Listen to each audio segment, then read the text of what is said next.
சந்தாவோட மாமாவை எதிர்த்து சேரன் சந்தா கல்யாணம் நல்லபடியா நடந்தா நல்லா இருக்கும்னு நீங்க நினைச்சீங்கன்னா இந்த வீடியோக்கு ஒரு லைக் பண்ணுங்க. வாங்க வீடியோக்குள்ள போலாம். ஹலோ வானதி, கிளம்பிட்டியா கோவிலுக்கு? பாண்டி, கிளம்பிட்டேன். இன்னும் கொஞ்ச நேரத்துல நான் எங்க அப்பா அம்மாவோட அங்க கல்யாணத்துக்கு வந்துடுவேன். நீங்க எல்லாரும் கோவிலுக்கு வந்துட்டீங்களா அப்படின்னு சொல்லிட்டு எங்க வானதி கேட்க, நாங்க எல்லாருமே கோவில்ல தான் இருக்கோம், உங்களுக்காக தான் காத்துக்கிட்டு இருக்கோம், சீக்கிரமா வந்துருங்க அப்படின்னு சொல்லிட்டு எங்க வானதி கிட்ட பேசிட்டு பாண்டி போனை வைக்க, கொஞ்ச நேரத்துல வானதியோட குடும்பம்னு எல்லாருமே அங்க கோவிலுக்கு வர, இன்னொரு பக்கம் கார்த்திகா தன்னோட ஹஸ்பண்டோட கோவிலுக்கு வரதை பார்த்ததும் எங்க கார்த்திகா கிட்ட அங்க இருந்த சோழன் இருந்துகிட்டு, ஏன் கார்த்திகா, உன் அம்மா உன் கூட வரலையா? ஆமா, எங்க வைத்தறிச்சல்ல உங்க அம்மா கோவில் பக்கமே வந்திருக்க மாட்டாங்க.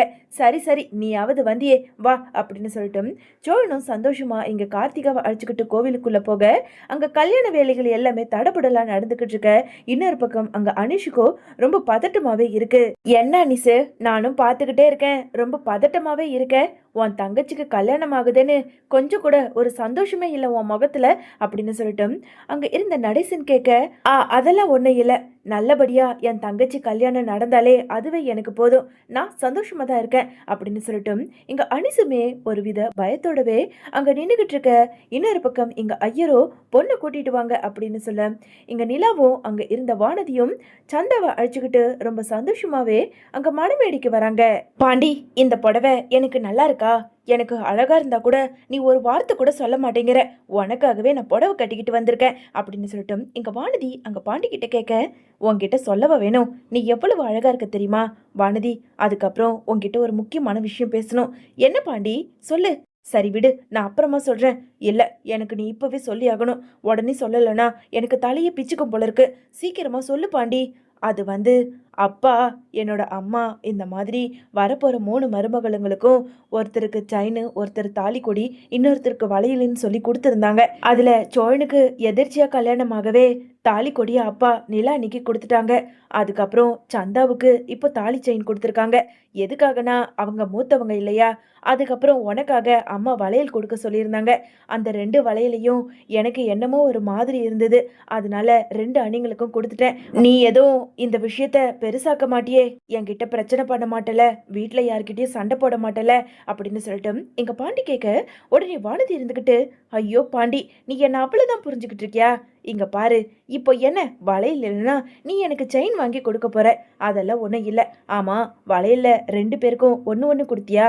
ஆமா வானதி, கொடுத்ததுல எனக்கு சந்தோஷம்தான், எனக்கு எந்த பிரச்சனையும் இல்லை அப்படின்னு சொல்லிட்டு வானதி சொன்னதை கேட்டதும் இங்க பாண்டிக்கு ரொம்ப சந்தோஷமாகி, ஐயோ வானதி, நீ எந்த அளவுக்கு மாறுவன்னு நான் நினைச்சு கூட பார்க்கல, வர வர என்னன்னு தெரியல, உன்னை எனக்கு ரொம்ப பிடிச்சிருக்கு. சரி பாண்டி, அப்போ கட்டி பிடிச்சிக்கிறியா?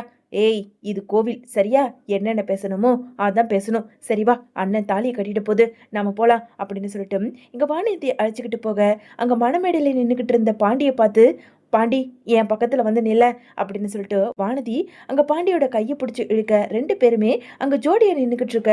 இன்னொரு பக்கம் இங்க ஐயரோ, கெட்டி மேளம் தாலியை கட்டுங்க அப்படின்னு சொல்லிட்டு ஐயர் சொன்னதை கேட்டதும் இங்க நிலாவோ, அண்ணே தாலியை சந்தோஷமா கட்டுங்கண்ணே அப்படின்னு நிலா ஒரு பக்கம் சொல்ல, அங்க இருந்த சேரனுமே தாலி எடுத்துக்கிட்டு போய் அங்க சந்தா கழுத்துல கட்ட, அதே நேரம் இங்க கோவிலுக்கு வெளியே இருந்து கார்ல இருந்து ரவுடிங்க இறங்கி வந்து அப்படியே துப்பாக்கியால சுட்டு இங்க சந்தாவோட மாமா நிறுத்துங்க அப்படின்னு சொல்லிட்டு ஹிந்திலேயே பேச ஆரம்பிக்கிறாரு. சத்தம் கேட்டு எல்லாருமே அலற, அங்க சேரனும் கட்ட போன தாலியை அப்படியே நிறுத்திட்டு, டே பாண்டி, அது யாருன்னு தெரியுதா?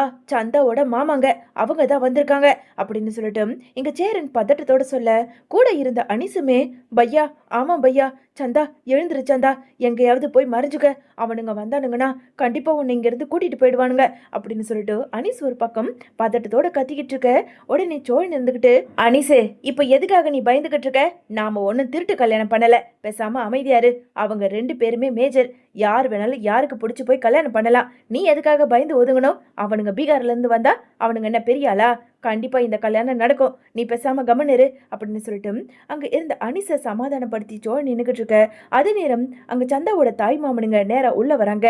உள்ள வந்ததும் அங்க அனிசை பார்த்து, எவ்வளவு தைரியம் இருந்தா எனக்கு நிச்சயம் பண்ண ஒரு பொண்ணை நீ கூட்டிட்டு வந்து உன் தங்கச்சியை இவன் கூட கட்டி வைக்க பாக்குறியா? ஏற்கனவே நான் வந்திருந்தேன், அந்த வீட்டுல இவனுங்க நின்னுகிட்டு இருக்கும் போதே இவனுங்க மேல எங்களுக்கு சந்தேகம் வந்தது. ஆனா அந்த வீட்டை பாக்குறேன், வீடு பார்க்க வந்தா அப்படி இப்படின்னு சமாளிச்சு எங்களை அங்க இருந்து அனுப்பிட்டானுங்க.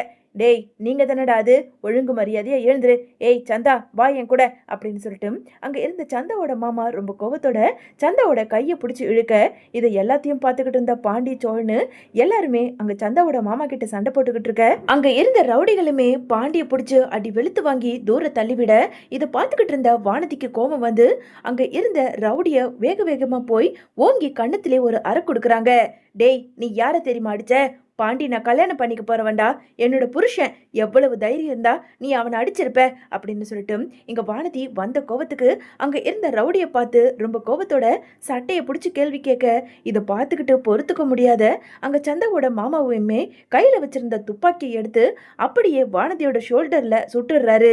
சுட்ட கொஞ்ச நேரத்துல அங்க வானதி அப்படியே மயக்கம் போட்டு விழ, இதை பார்த்துக்கிட்டு இருந்த அங்க நடேசனும் அந்த ரவுடியோட கையை பின்னாடியே மடக்கி பிடிச்சு, ஏண்டா எவ்வளவு தைரியம் இருந்தா வானதியை இப்படி சுட்டு இருப்ப, என்ன நீலா பண்ணிக்கிட்டு இருக்க, சீக்கிரமா போலீஸுக்கு போன் பண்ணு அப்படின்னு சொல்லிட்டு இங்க சோழன் கத்திக்கிட்டு இருக்க, அங்க நிலாவோ என்ன பண்றதுன்னு தெரியாம உடனே தன்னோட போன் எடுத்து அங்க போலீஸ் ஸ்டேஷனுக்கு போன் பண்ண, கொஞ்ச நேரத்துல போலீஸுமே வர, அங்க இருந்த நடேசனோ டே பாண்டி என்னடா வானதியை இன்னும் பாத்துக்கிட்டு இருக்க, சீக்கிரமா தூக்கிக்கிட்டு நீ ஹாஸ்பிட்டலுக்கு போ, இங்க நாங்க பாத்துக்கிறோம் அப்படின்னு சொல்லிட்டு நடேசன் சொல்ல, அங்க வானதியோட அப்பாவும் அம்மாவும் பதறி போய், அடி பாவி இதுக்காக தாண்டி இந்த குடும்பம் வேண்டாம் வேண்டான்னு தலைப்பட அடிச்சுக்கிட்டேன், என்னமோ கோயிலுக்கு போகணும் போகணும் கல்யாணத்தை பார்க்கணும் பார்க்கணும்னு இப்படி ஜிங்கு ஜிங்குன்னு ஆடுனியே, கடைசியில பாரு சுட்டு போட்டுட்டானுங்க, என்னங்க தூக்குங்க அப்படின்னு சொல்லிட்டு காமாட்சி ஒரு பக்கம் கத்திக்கிட்டு இருக்க, பாண்டியோ இங்க அழுதுகிட்டே அங்க வானதிய தன்னோட 2 கைகளால தூக்கிக்கிட்டு பதறி அடிச்சுக்கிட்டு வேக வேகமா தூக்கிட்டு போய் ஒரு கார்ல வச்சு அப்படியே ஹாஸ்பிட்டலுக்கு கூட்டிட்டு போக,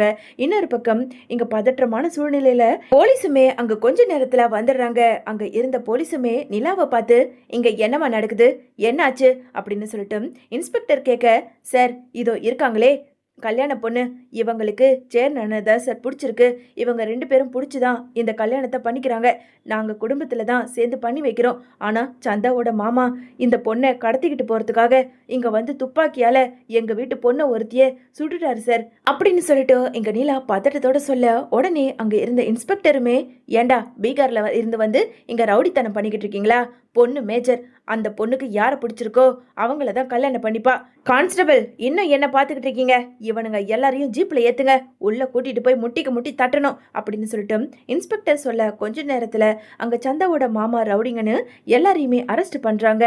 கொஞ்ச நேரத்துல அங்க சேரணும், நிலா நாம ஹாஸ்பிட்டலுக்கு போலாம்ப்பா, வானதி எப்படி இருக்குன்னு தெரியல, பாவம் வானதியை வேற சுட்டுட்டானுங்க அப்படின்னு சொல்லிட்டு இங்க சேரன் பதட்டத்தோட சொல்ல, உடனே நடேசனும் டே இருடா, அங்க வானதிக்கு எதுவும் ஆகல, கொஞ்ச நேரத்துக்கு முன்னாடிதான் பாண்டிக்கு ஃபோன் பண்ணி நான் எல்லாத்தையும் கேட்டேன், நீ முதல்ல சந்தாவோட கழுத்துல தாலி கட்டு, இப்படி உக்காரு அப்படின்னு சொல்லிட்டு எங்க நடேசன் சொல்ல, உடனே நிலா இருந்துகிட்டு, அங்கிள் எப்படி அங்கிள் அங்க வானதி அடிபட்டு கிடக்கும்போது எப்படி அங்கிள் இந்த கல்யாணத்தை நடத்த முடியும் அப்படின்னு சொல்லிட்டு நிலா சொல்ல, அட என்னம்மா, சேரனுக்கு ஒவ்வொரு கல்யாணமும் இப்படியே தடப்பட்டு நின்று போகுதே தவிர இந்த கல்யாணம் நடந்த பாடில்ல, இனிமேலாவது இந்த கல்யாணம் நடக்கட்டும், இங்க பாருமா அங்க நான் ஃபோன் பண்ணி கேட்டுட்டேன், அந்த வானதி பொண்ணு நல்லா தான் இருக்கான், சின்ன காயம் தானா, உனக்கு சந்தேகமா இருந்தா நீயே பாண்டிக்கு ஃபோன் பண்ணி பேசு அப்படின்னு சொல்லிட்டு எங்க நடேசன் சொல்ல, அண்ணே அதான் அங்கிள் இவ்வளவு சொல்றாருல, நீங்க சீக்கிரமா சந்தாவோட கழுத்துல தாலியை கட்டுங்கண்ணே அப்படின்னு சொல்லிட்டு இங்க நிலா சொல்ல, உடனே கெட்டி மேலன்னு ஐயர் சொன்னதும் இங்க சேரன் ஒரு வழியா சந்தாவோட கழுத்துல தாலியை கட்ட, அங்க இருக்க எல்லாருமே பூத்தூவி வாழ்த்தும் சொல்றாங்க. நிலா நீ சந்தாவை அழைச்சுக்கிட்டு வீட்டுக்கு போப்பா, நான் போய் வானதி எப்படி இருக்குன்னு ஒரு எட்டு பார்த்துட்டு வந்துடுறேன், டே சோழா வாடா அப்படின்னு சொல்லிட்டு இங்க சோழனை அழைச்சுக்கிட்டு அங்க சேரன் நேரா அங்க ஹாஸ்பிட்டலுக்கு போக, இன்னொரு பக்கம் இங்க ஹாஸ்பிட்டல்லையோ அங்க நிலாவுக்கு ஆப்ரேஷன் பண்ணிக்கிட்டு இருக்க விஷயம் இங்க சேரனுக்கு தெரிய வர, டே பாண்டி என்னடா சொல்ற, ஆப்ரேஷனா, ஆமாண்ணே ஷோல்டர்ல அவன் சுட்ட புல்லட் போய் தாக்கியிருக்கு, அதனால இமிடியேட்டா ஆப்ரேஷன் பண்ணி தான் அந்த புல்லட்டை ரிமூவ் பண்ணணும்னு இங்க டாக்டர் சொல்லி இப்போ ஆப்ரேஷனுக்கு கூட்டிட்டு போயிருக்காங்க அப்படின்னு சொல்லிட்டு இங்க பாண்டி சொல்லிக்கிட்டு இருக்க, கூட இருந்த அங்க வானதியோட அம்மாவுமே, இதுக்கு தான் சொன்ன தலைப்பட அடிச்சுக்கிட்டேன், எதுக்கும் போக வேண்டாம், அந்த பாண்டி குடும்பமே வேணான்னு எங்க கேட்டா, என்னமோ ஊர்ல இல்லாத குடும்பம் மாதிரி உன் குடும்பத்தை தூக்கி தலை மேல வச்சுக்கிட்டு பேசினா, இப்ப பாரு என் பொண்ணு அடி போட்டு கிடக்குறா அப்படின்னு சொல்லிட்டு இங்க காமாட்சி ரொம்பவுமே பதட்டத்தோட அழுதுகிட்டு இருக்க, உடனே அங்க இருந்து சேரணும், ஆண்டி வானதிக்கு எதுவும் ஆகாதுல அப்படின்னு சொல்லிட்டு இங்க பதட்டத்தோட சேரன் கேட்க, அண்ணே கண்டிப்பா வானதிக்கு எதுவும் ஆகாதுண்ணே, கடவுள் இருக்காரு, கண்டிப்பா வானதி நல்லபடியா பொழைச்சுப்பா அப்படின்னு சொல்லிட்டு பாண்டி பேசிக்கிட்டு இருக்க. கொஞ்ச நேரத்துல ஆபரேஷன் முடிச்சு வெளியே வந்த டாக்டருமே இங்க டாக்டரை பார்த்ததும் அங்க பாண்டி இருந்துகிட்டு, டாக்டர் இப்போ வானதி எப்படி இருக்கா அப்படின்னு சொல்லிட்டு பதட்டத்தோட கேட்க, வானதி இஸ் ஆல்ரைட், அவங்களுக்கு நல்லபடியா ஆபரேஷன் பண்ணி நாங்க புல்லட்டை ரிமூவ் பண்ணிட்டோம், இன்னும் கொஞ்ச நேரம் கழிச்சு அவங்க மயக்கத்துல இருந்து தெளிவாங்க, நீங்க ஒருத்தரா போய் பார்த்துட்டு வாங்க அப்படின்னு சொல்லிட்டு அங்க டாக்டர் சொல்லிட்டு போக, இங்க பாண்டியோ அங்க வானதி நினைச்சு மனசுக்குள்ள ரொம்பவுமே பெருமைப்பட்டுக்கிறாரு. பாத்தியானே, வானதியை நான் என்னமோ நினைச்சேனே, ஆனா நம்ம குடும்பத்துக்காக வானதி எவ்வளவோ கஷ்டப்பட்டுக்கிட்டு இருக்கானே அப்படின்னு சொல்லிட்டு இங்க வானதியை பத்தி ரொம்ப பெருமையாவே சேரன் கிட்ட பாண்டி பேசிக்கிட்டு இருக்காரு.